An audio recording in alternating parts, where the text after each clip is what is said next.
पे हैं वो यही जवाब देंगे तो अच्छा रहेगा। यूट्यूब पे हम कुछ लोगों को देख पाएंगे, कुछ लोगों को नहीं देख पाएंगे, तो इससे बेहतर है कि आप यही जवाब दें। ओके, चलिए, तो दिशा एकेडमी में आप सभी का स्वागत है। मैं संतोष सर आपके बीच संडे का चौथा संडे प्रैक्टिस सेट 4 मैं लेके आया हूं आज आपके बीच। तो आप सभी लोग होप प्रश्नों को बहुत अच्छी तरह से ध्यान देंगे, पढ़ेंगे और उन प्रश्नों का जवाब बहुत अच्छी तरह से देंगे। मेरी आवाज बिल्कुल स्पष्ट पहुंच रही है सभी को? तो एक मैसेज कर दें कि आवाज बिल्कुल स्पष्ट पहुंच रही है।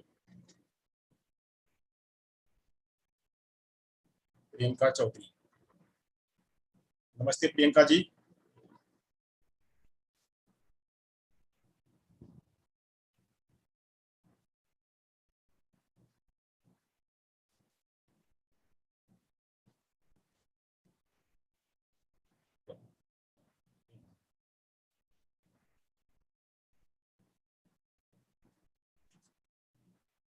Just a second, friends.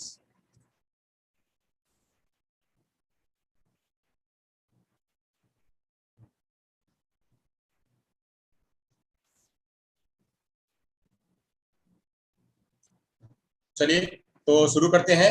मैं आपके बीच एक प्रैक्टिस सेट चौथा लेके आया हूँ। तो आप सभी लोग प्रश्नों को सही ढंग से देखेंगे, समझेंगे और उसके बाद जवाब देंगे। सुनेंगे, गुनेंगे, फिर धुनेंगे। आज का जो सारा पेपर है वह पेपर जो है बिल्कुल सोशलाइजेशन प्रोसेस और स्पीकिंग स्किल, लिसनिंग स्किल और यूज ऑफ लैंग्वेज और फंक्शन ऑफ लैंग्वेज के ऊपर जो है इसमें से प्रश्न है।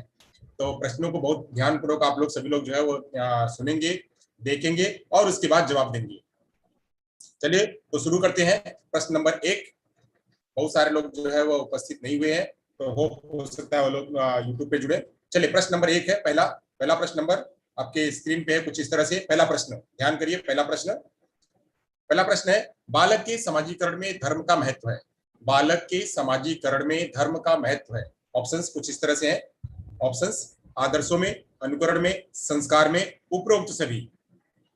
बालक के समाजीकरण में धर्म जो है उसका कितना महत्व है?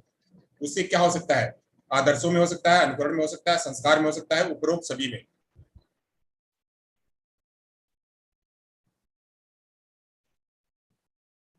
उपरोक्त सभी में। जवाब जवाब जवाब 4। जवाब 4 आ रहे हैं। जवाब 4 है। आदर्शों में हो रहा है, अनुकरण में हो सकता है, संस्कार में हो सकता है, उपरोक्त सभी में हो सकता है। जवाब जवाब जवाब जवाब जवाब जवाब जवाब। चलिए, बहुत बढ़िया, बहुत बढ़िया। तो जवाब सबके जो है 4 आ रहे हैं। चलिए देख लेते हैं 4 है आप लोगों के जवाब। तो उत्तर देख लेते हैं। उत्तर जो है आप लोगों का उत्तर है 4। बहुत बढ़िया, बहुत बढ़िया जवाब आप लोगों ने दिया है। 4 है उत्तर इसका। चलिए, अगला अगला जो है प्रश्न ले लेते हैं। अगला वाला प्रश्न कुछ इस तरह से हो सकता है। हाँ, कोमल 4, पवन शर्मा नमस्ते, बहुत बढ़िया। तो कोमल चौधरी 4 सही जवाब है आपका भी। कमल जी, कमल चौधरी। हाँ,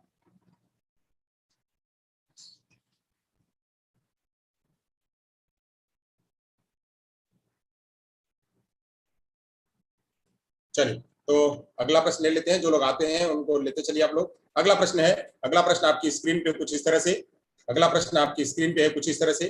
प्रश्न प्रश्न इस तरह से है, प्रतिद्वंदात्मक समाजीकरण की अवस्था को कहा जाता है। प्रतिद्वंदात्मक समाजीकरण, प्रतिद्वंदात्मक समाजीकरण कौन सी अवस्था को कहा जाता है? की अवस्था को कहा जाता है। यादव सर नमस्ते, नागपुर से रामेश्वर आत्माराम, बहुत बढ़िया, नमस्ते, नमस्ते। हाँ, तो प्रतिद्वंदात्मक समाजीकरण की अवस्था को कहा जाता है। प्रतिद्वंदात्मक, नहीं, जवाब बाद में देंगे, पहले सुन ले उसको। जो प्रश्न है प्रश्न पहले सुन ले। प्रतिद्वंदात्मक समाजीकरण की अवस्था को कहा जाता है। किसको कहा जाता है? शैशवावस्था को, बाल्यावस्था को, किशोरावस्था को, प्रौढ़ावस्था को? किसको कहा जाता है? किसको कहा जाता है? प्रतिद्वंदात्मक समाजीकरण की अवस्था को कहा जाता है। शैशवावस्था को, बाल्यावस्था को, किशोरावस्था को, प्रौढ़ावस्था को? किसको कहा जाता है? किसको कहा जाता है? जवाब जवाब। प्रतिद्वंदात्मक समाजीकरण की अवस्था को कहा जाता है। शैशवावस्था को, बाल्यावस्था को, किशोरावस्था को, प्रौढ़ावस्था को? जवाब जवाब दीजिए, जवाब दीजिए। किशोरावस्था, कमल चौधरी, किशोरावस्था नहीं। किशोरावस्था तो नहीं हो सकता है। पवन रणवा नहीं। हाँ, जवाब देख लेते हैं। जवाब इसका है 2, बाल्यावस्था। बाल्यावस्था जो है इसका सही जवाब है, बाल्यावस्था। बाल्यावस्था इसका सही जवाब है जो है बाल्यावस्था। चलिए अगला प्रश्न ले लेते हैं। अगला प्रश्न लेते हैं। अगला प्रश्न आपकी स्क्रीन पे कुछ इस तरह से, अगला प्रश्न आपकी स्क्रीन पे कुछ इस तरह से प्रश्न है बाल्यावस्था को प्रतिद्वंदात्मक समाजीकरण का काल कहा है? किसने कहा है? बाल्यावस्था को प्रतिद्वंदात्मक समाजीकरण का काल कहा है? किसने कहा है? प्रतिद्वंदात्मक प्रतिद्वंदात्मक समाजीकरण का काल किसने कहा है? ऑप्शन है कुछ इस तरह से, ऑप्शन है कुछ इस तरह से, ऑप्शन है कुछ इस तरह से। हाँ, रॉस ने, बर्ट ने, सिम्पसन ने, किलपैट्रिक ने। किसने कहा है? किसने कहा है? बाल्यावस्था को प्रतिद्वंदात्मक समाजीकरण का काल किसने कहा है? रॉस ने कहा है, बर्ट ने कहा है, सिम्पसन ने कहा है, किलपैट्रिक ने कहा है। किलपैट्रिक ने कहा है। किसने कहा है? किसने कहा है? किसने कहा है? चंचल चौहान 2, शेषदान पृथ्वी। जवाब जवाब जवाब। बाल्यावस्था को प्रतिद्वंदात्मक समाजीकरण का काल कहा है? रॉस ने, बर्ट ने, सिम्पसन ने, किलपैट्रिक ने। किलपैट्रिक ने। किसने कहा है? रॉस ने। किसने कहा है? जवाब जवाब जवाब जवाब। उषा कुमारी। जगदीश 4, जगदीश 4। किसने कहा है? किसने कहा है? जवाब ले लेते हैं, जवाब ले लेते हैं, जवाब ले लेते हैं। जवाब जवाब कुछ इस तरह से आपका जवाब है, वह इस तरह से है। चलिए जवाब है, जवाब सही जवाब है 4। सही जवाब है 4। यानी किलपैट्रिक ने जो है बाल्यावस्था को प्रतिद्वंदात्मक समाजीकरण का काल कहा है। किलपैट्रिक ने बाल्यावस्था को प्रतिद्वंदात्मक, यानी वहां पे बच्चा जो है वह समाज में किशोरावस्था में जाए कि बाल्यावस्था में जाए, कहाँ जाए, यह जो उसको हमेशा अंदर द्वंद्व बना रहता है। तो यह इसीलिए किलपैट्रिक ने कहा कि यह बाल्यावस्था में समाजीकरण जो है प्रतिद्वंदात्मक की अवस्था होती है, वह अपना समाज को आगे बढ़ाना चाहता है, समाज विकसित करना चाहता है। तो इसलिए किलपैट्रिक ने यह बात कही हुई है। चलिए अगला प्रश्न ले लेते हैं। अगला प्रश्न है, अगला प्रश्न कुछ इस तरह से है। अगला प्रश्न आपकी स्क्रीन पे है कुछ इस तरह से। प्रश्न है, समाजीकरण की प्रक्रिया में किसी बच्चे के सामाजिक मूल्य और सामाजिक प्रतिमानों को सीखने की संभावना निर्भर रहती है। समाजीकरण की प्रक्रिया में किसी बच्चे के सामाजिक मूल्य और सामाजिक प्रतिमान उस सीखने की संभावना निर्भर करती है। किस पर निर्भर करती है? तो बच्चे की शारीरिक वृद्धि पर, बच्चे के साथी समूह पर, बच्चे के घर के पास स्थित मंदिर पर, इनमें से कोई नहीं। कौन सी बात है जिससे इस समाजीकरण की प्रक्रिया हो सकती है? उसमें सामाजिक मूल्य और सामाजिक प्रतिमान बच्चे के अंदर में सीखने पर निर्भर कर सकता है। कौन सा है? कौन सी बात है? कौन सी बात है? बच्चे की शारीरिक वृद्धि पर, बच्चे के साथी समूह पर, बच्चे के घर के पास स्थित मंदिर पर, इनमें से कोई नहीं। कौन सा जवाब हो सकता है? कौन सा जवाब हो सकता है? समाजीकरण की प्रक्रिया में किसी बच्चे के सामाजिक मूल्य और सामाजिक प्रतिमानों को सीखने की संभावना निर्भर कर सकती है बच्चे के शरीर वृद्धि पर, बच्चे के साथी समूह पर, बच्चे के घर के पास स्थित मंदिर पर, इनमें से कोई नहीं। इनमें से कोई नहीं। बहुत बढ़िया, जवाब सही सबके आ रहे हैं। 2 2 2। तो बच्चे के साथी समूह पर जो है वह जवाब बिल्कुल सही है। बहुत बढ़िया, सही लोग, बहुत सभी लोग बहुत बढ़िया जवाब दे रहे हैं। बहुत बढ़िया। चलिए अगला प्रश्न ले लेते हैं। अगला प्रश्न है, बच्चे में समाज द्वारा होने वाले समाजीकरण कौन कौन से हैं? बच्चे में समाज द्वारा समाजीकरण होने वाले कौन कौन से हैं? तो है धार्मिक कट्टरता, जाति प्रथा, राजनीतिक विचारधाराएं, यह सभी। बच्चे में समाज द्वारा समाजीकरण कौन कौन से हैं? कौन कौन से जो है समाजीकरण हो सकते हैं? धार्मिक कट्टरता हो सकती है, जाति प्रथा हो सकती है, राजनीतिक विचारधाराएं हो सकती हैं, यह सभी हो सकता है। जवाब जवाब जवाब जवाब। बच्चा जब समाज में जाएगा तो उसके अंदर में क्या क्या विकसित होगा? बच्चा जब समाज में जाएगा तो उसके अंदर में क्या क्या विकसित होगा? सामाजिक कट्टरता विकसित होगी, जाति प्रथा विकसित होगी, राजनीतिक विचारधाराएं विकसित होगी, या यह सभी विकसित होगा? क्या विकसित होगा? क्या विकसित होगा? क्या विकसित होगा? जवाब दीजिए, जवाब दीजिए। क्या विकसित हो सकता है? क्या विकसित हो सकता है? बच्चे में समाज द्वारा होने वाले समाजीकरण में कौन कौन से हैं? धार्मिक कट्टरता है, जाति प्रथा है, राजनीतिक विचारधाराएं, यह सभी हैं। सही बात है, यह सभी। इसका जो जवाब है वह 4, यह सभी है। चलिए अगला प्रश्न ले लेते हैं। अगला प्रश्न आपकी स्क्रीन पे कुछ इस तरह से है। बच्चे में समाजीकरण की प्रक्रिया हेतु सर्वोत्तम आयु कौन सी है? बच्चे में समाजीकरण की प्रक्रिया हेतु सर्वोत्तम आयु कौन सी है? अगर बच्चे का समाजीकरण करना है तो उसमें उसकी सबसे बढ़िया है, सबसे सर्वोत्तम आयु कौन सी है? 3 वर्ष, 5 वर्ष, 8 वर्ष, 12 वर्ष। कौन सी आयु जो है सबसे सर्वोत्तम है? कौन सी आयु समाजीकरण के लिए सबसे सर्वोत्तम है? कौन सी आयु सबसे सर्वोत्तम है? बच्चे में समाजीकरण की प्रक्रिया हेतु कौन सी आयु सबसे सर्वोत्तम है? कौन सी आयु सबसे सर्वोत्तम है? कौन सी आयु सबसे सर्वोत्तम है? जवाब दीजिए, ध्यान से सुनिए और जवाब दीजिए, ध्यान से सुनिए और जवाब दीजिए। 4 जवाब आ रहा है, 4 मेरी देवी 4। जवाब आ रहा है 4। जवाब दीजिए। और भी बहुत सारे लोग हैं। जवाब जवाब जवाब। कोमल शर्मा 3, सुमन कुमार कंवर 4, सेजदान 3। जवाब दीजिए, जवाब दीजिए। चंचल चौहान, बाल्यावस्था कब से शुरू होता है? बाल्यावस्था कब से शुरू होता है? बाल्यावस्था कब से शुरू होता है? बाल्यावस्था कब से शुरू होता है? जब से बाल्यावस्था शुरू होता है तब से ही जो है बच्चे का सामाजिक विकास शुरू हो जाता है, यानी 5 वर्ष। 5 वर्ष बहुत सही जवाब है। 5 वर्ष। जिन जिन लोगों ने 5 वर्ष जवाब दिया है उनका सही जवाब है। जिन जिन लोगों ने 5 वर्ष का जवाब दिया है उनका जवाब सही है। बच्चा जब बाल्यावस्था में आता है तब से बच्चे का सामाजिकरण होने लगता है। बच्चा किशोरावस्था में होता है तब तक वहां से सामाजिकरण का विकास नहीं होता है, बट बच्चा जैसे ही बाल्यावस्था में आने आता है तो वहां से उसका सामाजिकरण विकास होने लगता है, और वहीं से बच्चा स्कूल आने लगता है। स्कूल आने लगता है तो उसका समाज जो है वह विकसित होने लगता है। वह सबसे अच्छी जो है आयु है वही है 5 वर्ष। वहीं से बच्चा और आगे जाने लगता है। वैसे तो सामाजिकरण का विकास जो है बच्चे के घर से ही शुरू हो जाता है, बट वहां से सामाजिक बच्चा जो है फ्री होने लगता है, अपने इमोशन से दूर होने लगता है। तो यहाँ से सामाजिकरण की प्रक्रिया जो है शुरू हो जाती है 5 वर्ष से। चलिए अगला प्रश्न ले लेते हैं। अगला प्रश्न आपकी स्क्रीन पे कुछ इस तरह से, सारे सामाजिकरण की प्रक्रिया को प्रभावित करने वाला मुख्य घटक कौन सा है? सामाजिकरण की प्रक्रिया को प्रभावित करने वाला मुख्य घटक कौन सा है? शरीर की बनावट और स्वास्थ्य, परिवार, सामाजिक आर्थिक स्तर, उपरोक्त सभी। जवाब दीजिए। सामाजिकरण की प्रक्रिया को प्रभावित करने वाला मुख्य घटक कौन सा है, यानी कौन सा जो है वो सामाजिकरण को प्रभावित कर सकता है की प्रक्रिया को? शरीर की बनावट और स्वास्थ्य, परिवार, सामाजिक आर्थिक स्तर, उपरोक्त सभी। जवाब दीजिए, जवाब दीजिए, जवाब दीजिए, जवाब दीजिए सभी लोग। हाँ बहुत बढ़िया, बहुत बढ़िया। पृथ्वी, दीनू, उषा, सही बात है, सही बात है। तो इसमें जो है उपरोक्त सभी, उपरोक्त सभी इसका जवाब सही है। उपरोक्त सभी सही है। चौथा इसका आंसर जो है वो सही है। बहुत बढ़िया। रूपलाल गुर्जर 4, पवन पवन रणवा 4। चलिए बहुत बढ़िया, आगे चलते हैं। आगे चलते हैं। किस विचारक के अनुसार विद्यालय समाज का लघु रूप है? किस विचारक के अनुसार विद्यालय समाज का लघु रूप है? कौन से विचारक ऐसे हैं जो कहते हैं कि विद्यालय समाज का लघु रूप है? जॉनसन कहते हैं, जॉन डीवी कहते हैं, अरस्तु कहते हैं, प्लेटो कहते हैं, कौन कहते हैं? किस विचारक के अनुसार ये कहा जाता है कि विद्यालय समाज का एक लघु रूप है, एक छोटा सा रूप है, विद्यालय समाज का एक लघु रूप है? वो कौन कहता है? जॉन डीवी कहते हैं, अरस्तु कहते हैं, प्लेटो कहते हैं, कौन कहते हैं? जवाब दीजिए, जवाब दीजिए, जवाब दीजिए। कौन कहते हैं? कौन कहते हैं? कौन कहते हैं? तो सही जवाब देखते हैं क्या है। 2 सही जवाब है। 2 जॉन डीवी, जॉन डीवी जी कहते हैं कि विद्यालय समाज का एक लघु रूप है। रूपलाल गुर्जर 2, पवन रणवा 2। सही बात है, सही बात है। बहुत बढ़िया, बहुत बढ़िया। आप लोग सही जवाब दे रहे हैं, बिल्कुल बढ़िया। चलिए आगे चलते हैं, आगे चलते हैं। अगला प्रश्न ले लेते हैं। अगला प्रश्न आपकी स्क्रीन पे कुछ इस तरह से, किस विद्वान ने ईड़ की तुलना घोड़े से की जबकि ईगो की तुलना घुड़सवार से की? किस विचारक ने ईड की तुलना घोड़े से की जबकि ईगो की तुलना घुड़सवार से की? इनके अनुसार ईगो का कार्य घुड़सवार जैसा है जो ईड रूपी घोड़े का मार्गदर्शन करता है। किसने कहा?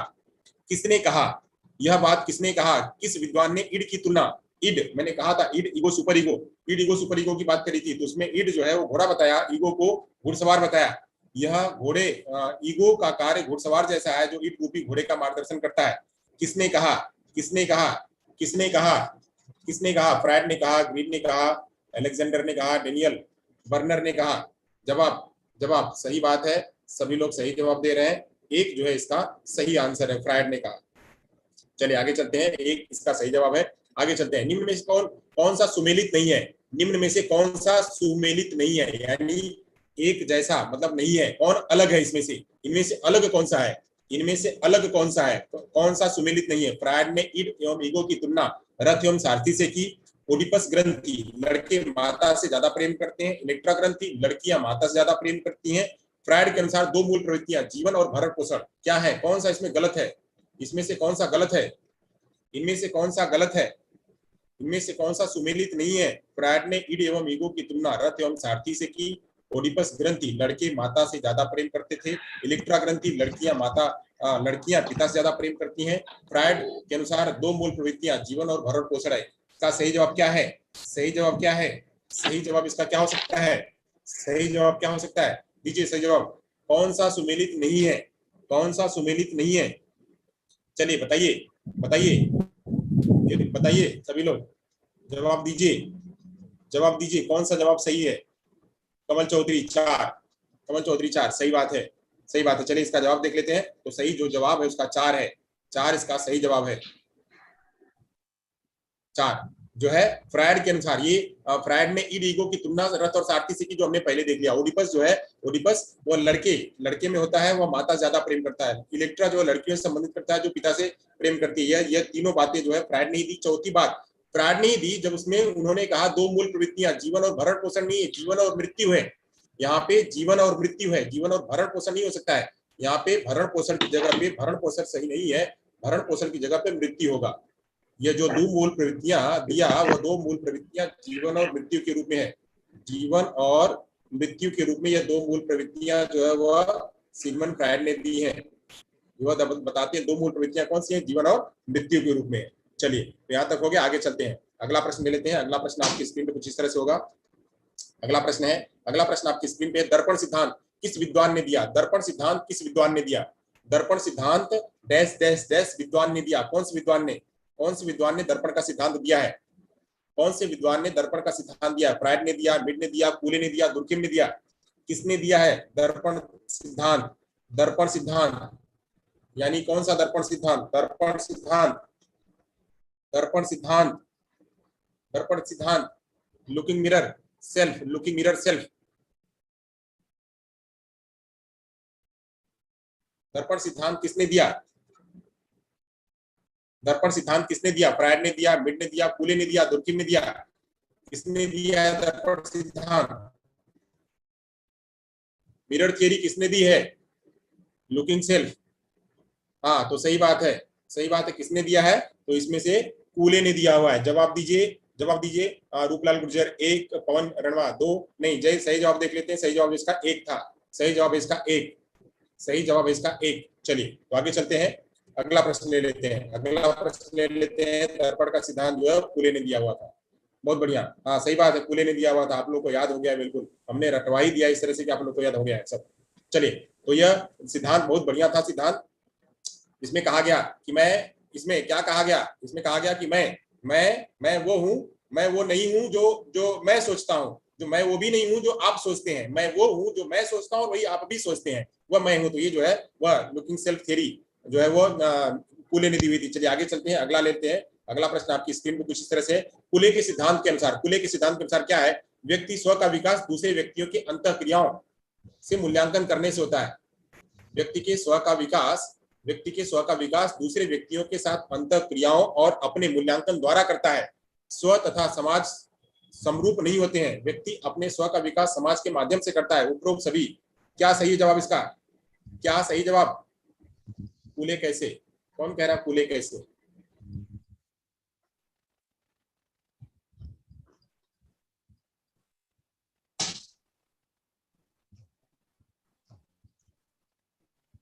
जवाब दीजिएगा।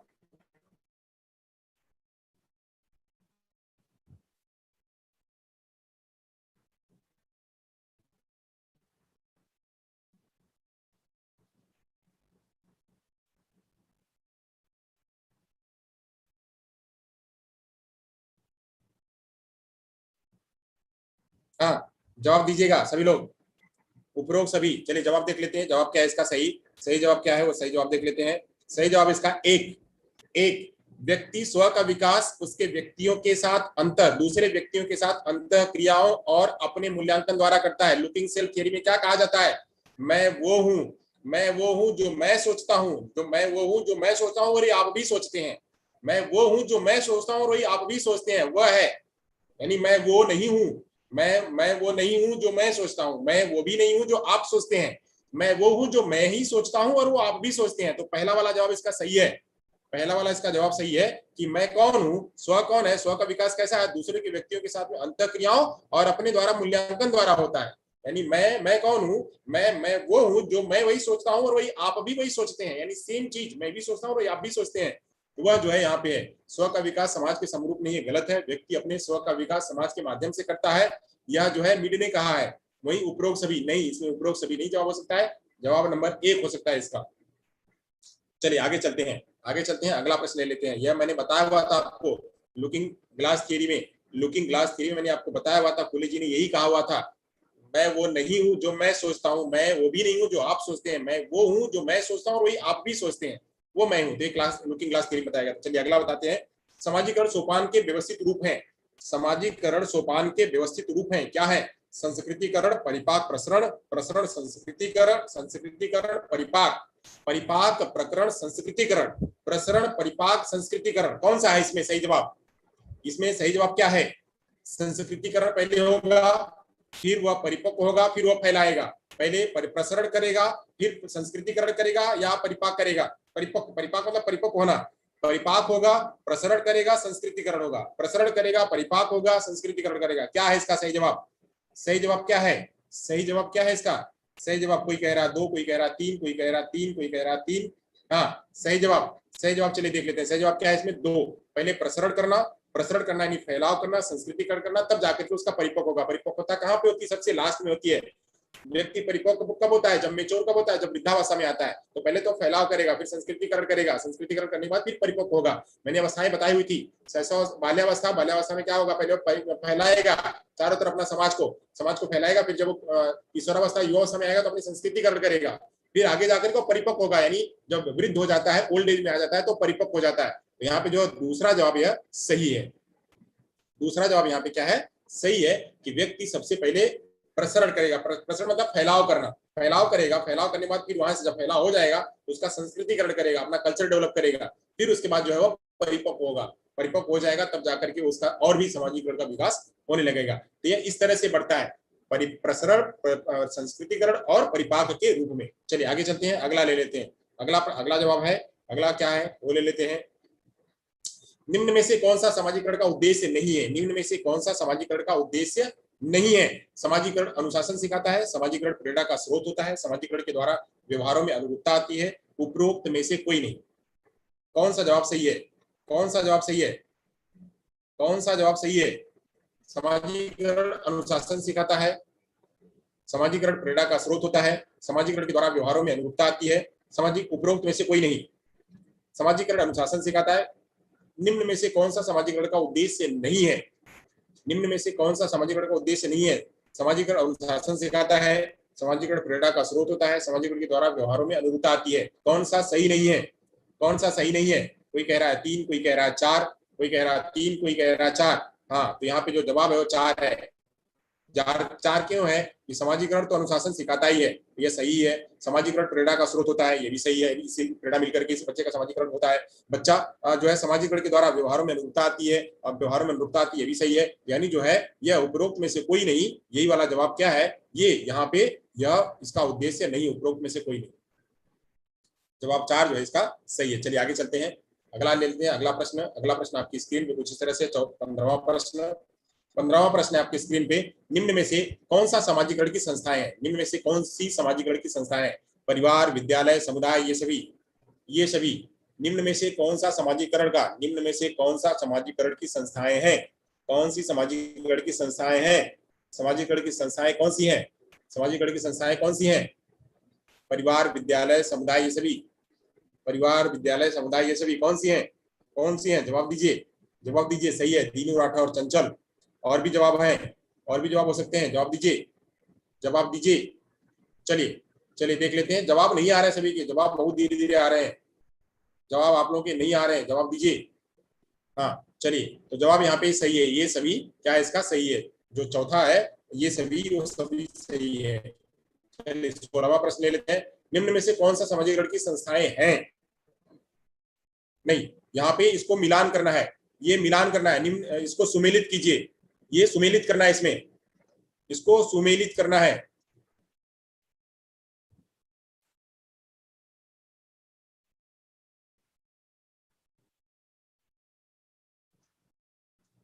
सुमेलित कीजिए।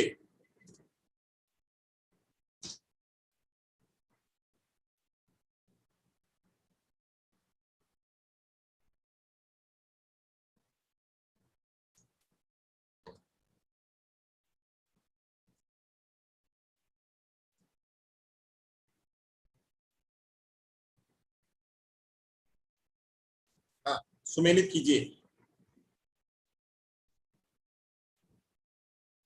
चलिए सुमेलित कीजिए।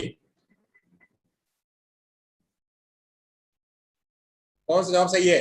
व्यक्ति का अस्तित्व तो शून्य नहीं होता है। मैं, मुझे सिद्धांत अलेक्जेंडर, दर्पण का सिद्धांत फ्रायड, मनोविश्लेषण सिद्धांत मीड। चलिए इसका तो जवाब आप लोगों ने दे ही दिया था, जवाब नंबर 4 है, देख लिया था आप लोगों ने। तो जवाब क्या है? 4 है। इसको सुमिलित कैसे करेंगे? तो सुमिलित करेंगे जो पहले तो हम देख लेते हैं जो हमने सीखा हुआ है। हमने सीखा हुआ है, क्या सीखा हुआ है? हमने सीखा हुआ है कि मैं पहले दर्पण का सिद्धांत देख लेते। दर्पण का सिद्धांत किसने दिया? तो कूले ने दिया, ये हो गया। मैं और मुझे सिद्धांत किसने दिया? तो मीरे ने दिया, ये भी आपने सीख लिया है। मनोविश्लेषणात्मक सिद्धांत किसने दिया है? तो फ्रायड ने दिया है। अब बचा क्या? बचा ए का बचा 2, तो ये का हो गया 2, ए का 2 कहाँ है? ए का 2 ये है। और फिर जो है बी का क्या है? 4, बी का 4, और सी का 3, और डी का क्या? डी का जो डी है, डी का 3। तो सी का 1 और डी का 3, ये जवाब क्या है इसका? सही है, ये वाला। चलिए तो आगे लेते हैं, अगला प्रश्न ले लेते हैं।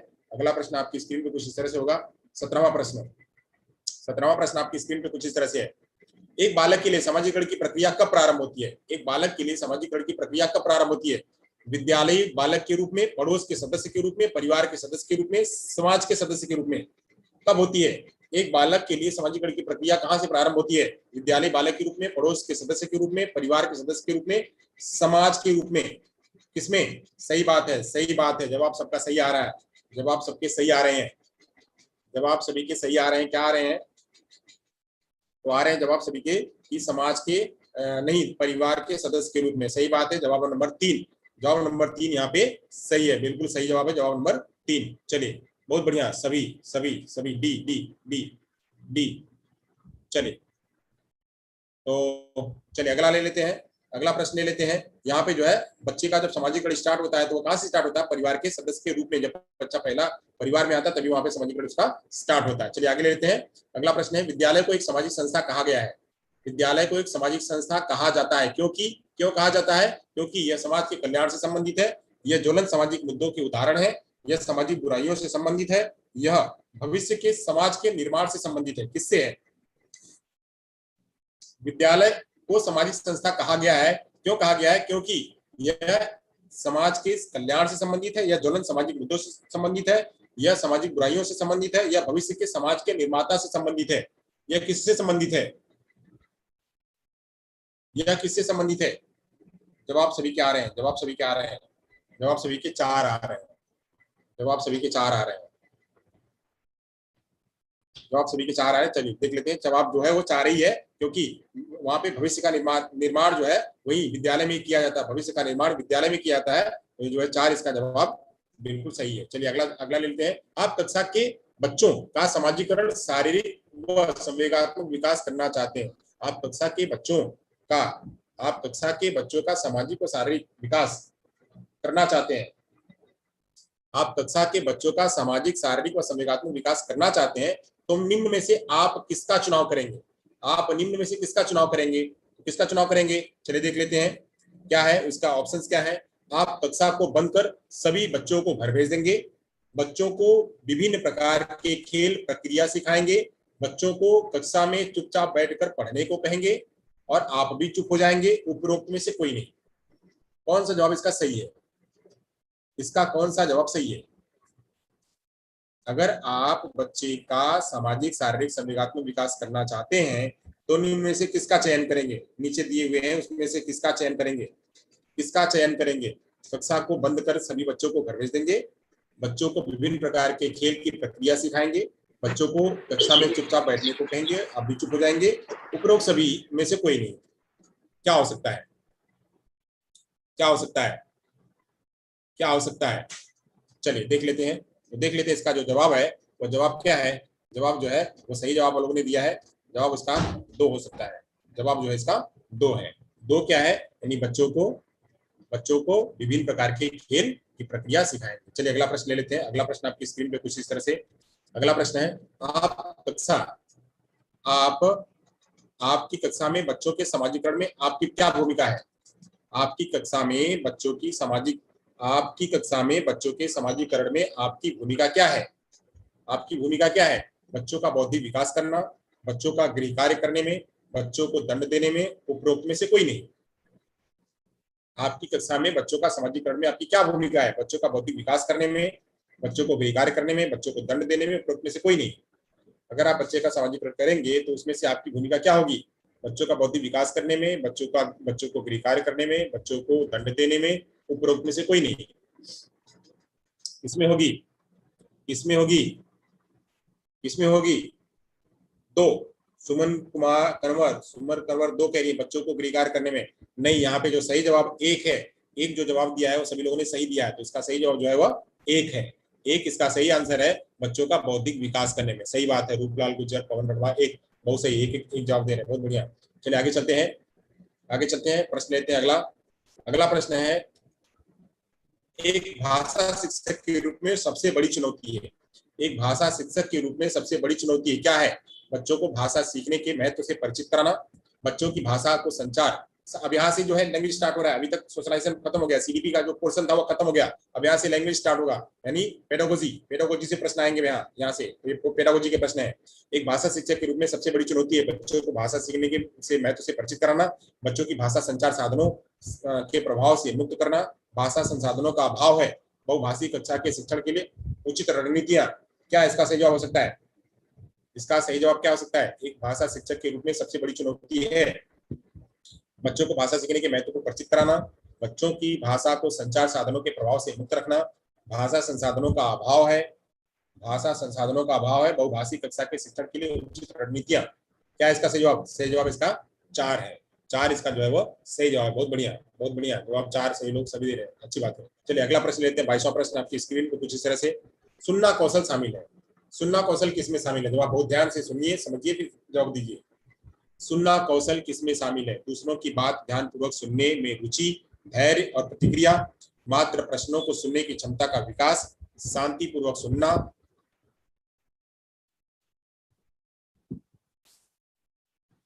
शांतिपूर्वक सुनना,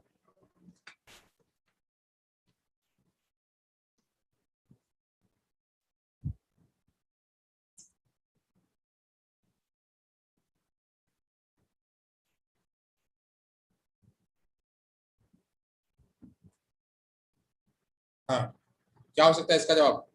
एक एक एक एक एक सभी ने एक जवाब दिया, सही बात है, जवाब एक इसका सही है, जवाब एक। रूपलाल गुर्जर, पवन रणवा, पवन, हाँ सही बात है, एक एक जवाब सबका सही। चलिए अगला प्रश्न लेते हैं। अगला प्रश्न आपकी स्क्रीन में कुछ इस तरह से, दीप्ति। दीप्ति ने 8वीं कक्षा के बच्चों को समान भाव वाली कविता खोजकर सुनाने के लिए कहा। दीप्ति टीचर है, इन्होंने 8वीं कक्षा के बच्चों को समान भाव वाली कविता खोजकर सुनाने के लिए कहा। इसका प्रमुख कारण क्या है? समान भाव वाली कविता खोजकर सुनाने को कहा, तो क्या हो सकता है इसका? बच्चों में मनोरंजन करने का निर्वहन करना, बच्चों के बोध स्तर का आकलन करना, बच्चों को समान भाव का अर्थ समझाना, बच्चों की श्रवण प्रक्रिया का आकलन करना, आकलन तय करना। क्या हो सकता है इसका जवाब? बच्चों का मनोरंजन करने का निर्वहन करना, बच्चों के बोध स्तर का आकलन करना। दीप्ति ने 8वीं कक्षा के बच्चों को समान भाव वाली कविता खोजकर सुनाने के लिए कहा। समान भाव वाली कविता खोजकर करने के लिए कहा, तो समान भाव का अर्थ समझाना, बच्चों की श्रवण प्रतिक्रिया प्रक्रिया का आकलन करना, बच्चों की श्रवण प्रक्रिया का आकलन करना। इसका सही जवाब क्या हो सकता है? इसका सही जवाब क्या हो सकता है? सही जवाब, चले देख लेते हैं सही जवाब क्या है। सही जवाब इसका 2, बच्चों के बोध स्तर का आकलन करना। अगर टीचर ने कहा कि बच्चों से कि समान भाव वाली कविता खोजकर सुनाओ, तो वहां पे बच्चों का क्या आकलन किया जा रहा है? उनके बोध स्तर का आकलन किया जा रहा है। यहाँ पे बोध स्तर का आकलन जो है वो सही जवाब हो सकता है। चलिए अगला प्रश्न ले लेते हैं। अगला प्रश्न आपकी स्क्रीन पे कुछ इस तरह से, समान भाषा स्वयं में एक व्यवस्था है। भाषा स्वयं में एक व्यवस्था है, कैसी व्यवस्था है? भाषा स्वयं में एक व्यवस्था है, कैसी व्यवस्था है? नियमबद्ध, तार्किक, सरल, जटिल। भाषा स्वयं में कैसी व्यवस्था है? जवाब दीजिए। भाषा स्वयं में कैसी व्यवस्था है? भाषा स्वयं में कैसी व्यवस्था है? जवाब जवाब जवाब जवाब जवाब। भाषा स्वयं में एक व्यवस्था है, कैसी व्यवस्था है? नियमबद्ध, तार्किक, सरल, जटिल। तार्किक, सरल, जटिल कैसी है भाषा? कैसी व्यवस्था है भाषा? दीनू राठौर 4 कह रही हैं जटिल व्यवस्था। जटिल नहीं हो, जटिल तो है ही, बट वो क्या है? वह नियमबद्ध है। भाषा एक नियमबद्ध व्यवस्था है, जटिल तो होती है बट वह नियमबद्ध व्यवस्था है। वह नियमबद्ध व्यवस्था है, इसका जो आंसर है वह 2 है, 1 है नियमबद्ध। चलिए अगला प्रश्न ले लेते हैं। अगला प्रश्न आपकी स्क्रीन पे कुछ इस तरह से है, बच्चों की मौखिक अभिव्यक्ति का विकास करने के लिए, बच्चों की मौखिक अभिव्यक्ति का विकास करने के लिए सबसे कम प्रभावी तरीका कौन सा है? बच्चों की मौखिक अभिव्यक्ति यानी बोलना कौशल, बोलना कौशल का विकास करने के लिए सबसे कम प्रभावी तरीका कौन सा है? संवाद अदायगी, व्याकरण आधारित संरचना, संवाद अदायगी, व्याकरण आधारित संरचना अभ्यास, अपने अनुभवों का वर्णन, बातचीत करना। क्या हो सकता है इसका सही जवाब? बच्चों का बोलना कौशल का विकास करने के लिए सबसे कम प्रभावी तरीका कौन सा हो सकता है? संवाद अदायगी, व्याकरण आधारित संरचना का अभ्यास, अपने अनुभवों का वर्णन, बातचीत करना। क्या सबसे कम प्रभावी हो सकता है? सबसे कम प्रभावी क्या हो सकता है? जवाब जवाब जवाब जवाब जवाब जवाब जवाब। सबसे कम प्रभावी क्या हो सकता है? बेटू सचान, बहुत बढ़िया, बहुत बढ़िया, सब लोग जुड़ रहे हैं, बहुत बढ़िया। चलिए चलिए तो देखते हैं क्या है इसका सही जवाब। इसका सही जवाब जो है वह दो जिन लोगों ने दिया है वो सही जवाब है। दो जिन लोगों ने जवाब दिया है वह सही है। व्याकरण आधारित संरचना का अभ्यास जो है वह नहीं, बोलना कौशल में व्याकरण का हम उतना ध्यान नहीं देते हैं, बस हम बातचीत करना सिखाते हैं। बोलना, अगर खाली बच्चे का बोलना कौशल विकसित करना है तो हम व्याकरण पर ध्यान नहीं देते हैं, हम उसका अनुभव का वर्णन करवाते हैं, बातचीत करते हैं, संवाद अदायगी करते हैं, कम्युनिकेशन करते हैं। तो वहाँ पे व्याकरण पर ध्यान नहीं देते। यहाँ पे दो जो है वो सही जवाब है, वह कम प्रभावी तरीका है। चलिए आगे चलते हैं। 26वां प्रश्न आपकी स्क्रीन पे कुछ इस तरह से है।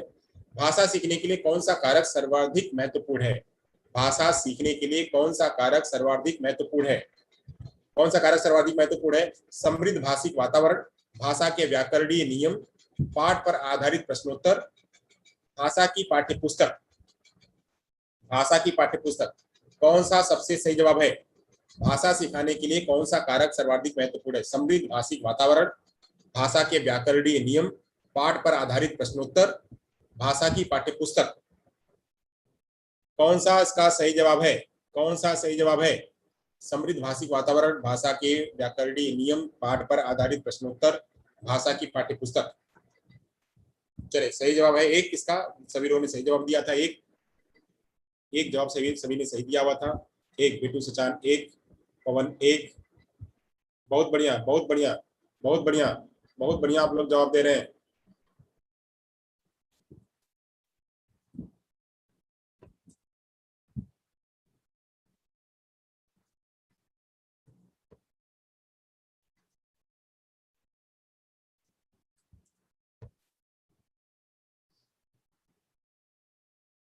चलिए अगला प्रश्न ले लेते हैं।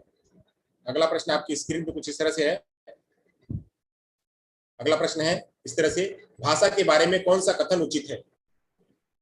भाषा के बारे में कौन सा कथन उचित है? भाषा एक नियमबद्ध व्यवस्था है, भाषा व्याकरण का अनुसरण करती है, भाषा बोली में कभी भी कोई संबंध नहीं होता है, भाषा अनिवार्यतः लिखित होती है। कौन सा सही है? भाषा एक नियमबद्ध व्यवस्था है, भाषा व्याकरण का अनुसरण करती है, भाषा और बोली में कभी कोई संबंध नहीं होता है, भाषा अनिवार्यतः लिखित होती है।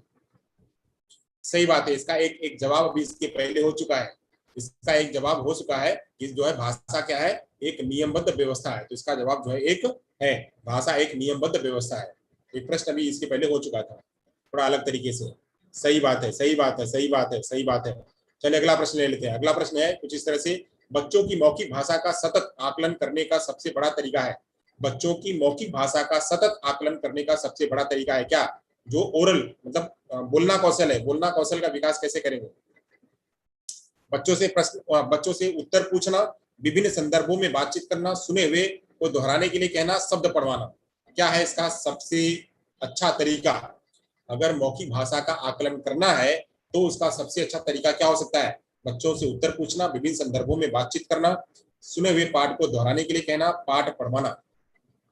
क्या इसका सही जवाब हो सकता है? सही जवाब क्या हो सकता है? विभिन्न संदर्भों में बातचीत करना, अलग अलग कॉन्टेक्स्ट में बातचीत करना। सही बात है, अलग अलग कॉन्टेक्स्ट में बातचीत करना, ये उसका सही जवाब है। बहुत बढ़िया, बहुत बढ़िया जवाब आ रहे हैं, बहुत बढ़िया जवाब आ रहे हैं सभी के। चलिए अगला प्रश्न ले लेते हैं। अगला प्रश्न है कुछ स्क्रीन पे आपकी इस तरह से, भावाभिव्यक्तिकरण, भावाभिव्यक्तिकरण का सर्वोत्कृष्ट साधन है। भावाभिव्यक्तिकरण का सर्वोत्कृष्ट साधन किसका? तो लचीली भाषा का, मुहावरेदार भाषा का, विदेशी भाषा का, मातृभाषा का। अगर कोई अपनी भावाभिव्यक्ति अच्छी तरह से कर सकता है तो किसमें कर सकता है? लचीली भाषा में कर सकता है, मुहावरेदार भाषा में कर सकता है, या विदेशी भाषा में कर सकता है, या मातृभाषा में कर सकता है? किसमें कर सकता है बच्चा? किसमें कर सकता है बच्चा? किसमें अपनी भावाभिव्यक्ति अच्छी तरह से कर सकता है? बच्चा कौन सी चीज में बहुत अच्छी तरह से अपनी भावाभिव्यक्ति कर सकता है? भावाभिव्यक्ति किसमें कर सकता है? तो लचीली भाषा में, मुहावरेदार भाषा में, विदेशी भाषा में, मातृभाषा में। किसमें? सही बात है, तो मातृभाषा में बच्चा जो है अपनी भावाभिव्यक्ति अच्छी तरह से कर सकता है। यहाँ पे मातृभाषा सही जवाब है। चलिए अगला प्रश्न ले लेते हैं, तीसरा प्रश्न और आखिरी प्रश्न। तीसरा प्रश्न और आखिरी प्रश्न आपकी स्क्रीन पे कुछ इस तरह से, भाषा की कक्षा में कहानी सुनाने का मूल उद्देश्य है। भाषा की कक्षा में कहानी सुनाने का मूल उद्देश्य है। क्या मूल उद्देश्य है? कि बच्चों में सुनकर दोहराने की आदत का विकास करना, बच्चों की कल्पना शक्ति का विकास करना, बच्चों को अनुशासन में रखना, बच्चों का मनोरंजन करना। क्या है इसका मूल उद्देश्य? क्या है कहानी सुनाने का मूल उद्देश्य? क्या है? बच्चों का मनोरंजन करना, बच्चों को अनुशासन में रखना, बच्चों की कल्पना शक्ति का विकास करना, बच्चों में सुनकर दोहराने की आदत का विकास करना। क्या इसका सही जवाब हो सकता है? इसका सही जवाब क्या हो सकता है? बच्चों की कक्षा में कहानी सुनाने का मूल उद्देश्य क्या हो सकता है? सही बात है पवन जी, मातृभाषा सही बात है। हाँ, क्या हो सकता है? तो दो दो दो दो दो सभी के दो जवाब आए हैं। दो जवाब आए हैं। बच्चों की कल्पना शक्ति का विकास करना, बच्चों की कल्पना शक्ति का विकास करना। कहानी सुनाने से क्या होता है? बच्चों में मनोरंजन आता है। कहानी सुनाने से बच्चों में मनोरंजन का विकास होता है। कहानी सुनाने से बच्चों में, कहानी सुनाने का मूल उद्देश्य क्या है? कि बच्चों का मनोरंजन करना, बच्चों का मनोरंजन करना, कल्पना शक्ति का विकास करना नहीं है। कल्पना शक्ति का विकास कहाँ होता है? जब रचनात्मक कौशल कराते हैं बच्चों से, जब रचनात्मक कौशल कराते हैं तब वो वहां पे क्या होता है? कल्पना शक्ति का विकास होता है। तो यहाँ पे इसका सही जवाब जो है वो मनोरंजन करना है। चलिए अगला प्रश्न जो है, यहाँ से 30 प्रश्नों की जो श्रृंखला थी, 30 प्रश्नों की श्रृंखला अब यहाँ पे होती है समाप्त। अब यहाँ पे जो है, यहाँ पे आज का जो 30 प्रश्नों की श्रृंखला थी वह खत्म होती है। 20 प्रश्न जो थे वह CDP से थे, चाइल्ड डेवलपमेंट से थे, और 10 प्रश्न जो है वह पेडागोजी से थे, पेडागोजी ऑफ टीचिंग से, जिसमें कि language, function of language, listening और स्पीकिंग स्किल से था। नहीं पवन रणवा, नहीं सर, नहीं, सही बात है। कल्पना शक्ति का विकास तो नहीं होगा, वहां पे बच्चों का मनोरंजन करना ही होता है। चलिए अगला ले लेते हैं यहाँ पे। Thank you. अच्छा, कुछ अस्मृत तथ्य है, तथ्य क्या है? तो जो है, चोरी करना पाप है, अनैतिक है, यह कौन कहता है? तो ये सुपर ईगो कहता है। सुपर ईगो कहता है कि चोरी करना पाप है, अनैतिक है। और फ्रायड ने सबसे अधिक किस प्रवृत्ति पर बल दिया? तो काम प्रवृत्ति पर। हमारे मस्तिष्क का चेतन भाग 1/10 होता है। मैंने कहा था 10% जो है वह ई भाग हमें दृश्य के रूप में, आत्म के रूप में दिखाई पड़ता है। बाकी 90% जो है अदृश्य होता है। बाकी 90% जो है वह अदृश्य होता है। एकांत में विश्वास रखने वाला व्यक्ति क्या होता है? अंतर्मुखी होता है। एकांत में जो विश्वास रखता है उसे कहते हैं अंतर्मुखी। बहिर्मुखी कौन होता है? जो सारी बातें अपनी कह देता है उसे बहिर्मुखी कहते हैं। तो यहाँ पे जो है अब हमारा काम आज यहाँ पे खत्म होता है। अब आप लोगों ने क्या किया है, कैसे किया, आप अपना असेसमेंट कर लीजिएगा। Thank you so much. अगर किसी को कोई प्रश्न है तो हमसे वो पूछ सकता है। अगर किसी को कोई प्रश्न होंगे तो हमसे पूछ सकता है। आप लोग वीडियो को लाइक करिएगा, शेयर करिएगा, ज्यादा से ज्यादा लोगों तक पहुंचाइएगा, ज्यादा से ज्यादा लोगों तक पहुंचाइएगा वीडियो को। और वीडियो को सब्सक्राइब करिएगा। जो लोगों ने सब्सक्राइब नहीं किया है वो वीडियो जो है, ये चैनल को सब्सक्राइब भी करें और ज्यादा से ज्यादा लोगों तक पहुंचाएं। ठीक है, थैंक यू सो मच। जहां रहिए वहां स्वस्थ रहिए, सुरक्षित रहिए। अब अगर किसी